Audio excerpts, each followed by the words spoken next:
Welcome to text of solution. Today's lecture is tips for creating tables. आप table कैसे create करते हो Oracle में, ओरेकल डेटाबेस में। आपको टेबल क्रिएट करने के लिए लाइक टेबल्स में टेबल का नेम कितने कैरेक्टर का होना चाहिए, कॉलम कितने कैरेक्टर का होना चाहिए, राइट, और क्या क्या यूज़ कर सकते हो आप उसमें, राइट। तो जैसे कि आप देख रहे हो टेबल नेम और column names and variable names, ये तीन थिंग्स हैं जिसके लिए आप कैरेक्टर्स यूज़ करोगे, राइट, नेमिंग के लिए। तो फॉर एग्जांपल आप टेबल क्रिएट कर रहे हो तो table name should not exceed 30 characters. Use letter A to Z small caps 0 to 9 allowed है। In Oracle table name is case insensitive. इसका मीनिंग ये है कि अगर आप टेबल क्रिएट करते हो name as character capital C, तो जब आप सेलेक्ट करते हो टेबल को, सेलेक्ट स्टार फ्रॉम कैरेक्टर्स, आप सी स्मॉल रखो या कैपिटल रखो, आपको टेबल सेलेक्ट होगा। Hence the table name is case insensitive. ने कैसे भी क्रिएट किया हो, वेदर कैपिटल वेदर स्मॉल, उससे it doesn't matter, you can able to select the table. But आप जो डेटा इंसर्ट करते हो टेबल के कॉलम के अंदर, वो टेबल में अगर आपने जो डेटा डाला है वो अगर आपने अपर केस लोअर केस में डाला है, तो वो टाइम पे आपको डेटा वैसे ही सेलेक्ट करना है जैसा आपने इंसर्ट किया होगा।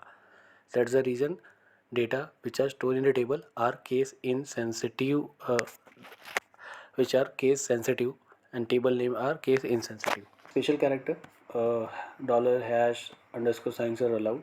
In Oracle you can utilize these symbols to create a table name.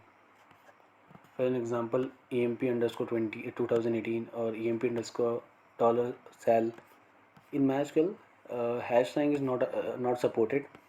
Example, if you use this emp hash to create a table name, will give you an error.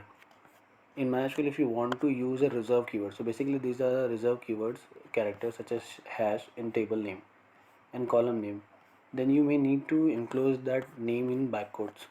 So we can use this backquotes to create a table name with the reserve keyword emp hash. Reserve words not allowed. Cannot create a table with name as select or create like that. So basically आप table ऐसे नहीं create कर सकते हो जैसे table का नाम बोले आप सिलेक्ट, आप टेबल का नाम बोले हो क्रिएट, क्रिएट टेबल, नो। तो आप रिजर्व कीवर्ड्स को यूज़ नहीं कर सकते हो टेबल नेम्स के लिए और कॉलम्स के लिए basically. So there are around 134 reserved keywords are there in Oracle. They are not allowed to name as a table name. Okay. अगर आपको उन 130 वर्ड्स रिजर्व वर्ड्स के बारे में जानना है तो ओरेकल का डॉक्यूमेंटेशन लिंक है http://docs.oracle.com। मैं ये लिंक डिस्क्रिप्शन में डाल दूँगा नीचे, आप वहाँ से आप उसको चेकआउट कर सकते हो। आप 134 रिजर्व कीवर्ड्स का अंडरस्टैंडिंग ले सकते हो। आप फ्यूचर में जब भी टेबल क्रिएट करोगे then you can avoid using this words to create the table. अब how table look like, first of all, so this is nothing but a employee table, EMP table, जहाँ पे column EMP number, E name, salary, city and date of birth. So this is nothing but columns. The vertical things are column. ये जो भी आप देख रहे हो ये कॉलम है, और जो भी ये हॉरिजॉन्टल थिंग्स है this are nothing but rows. Okay, rose.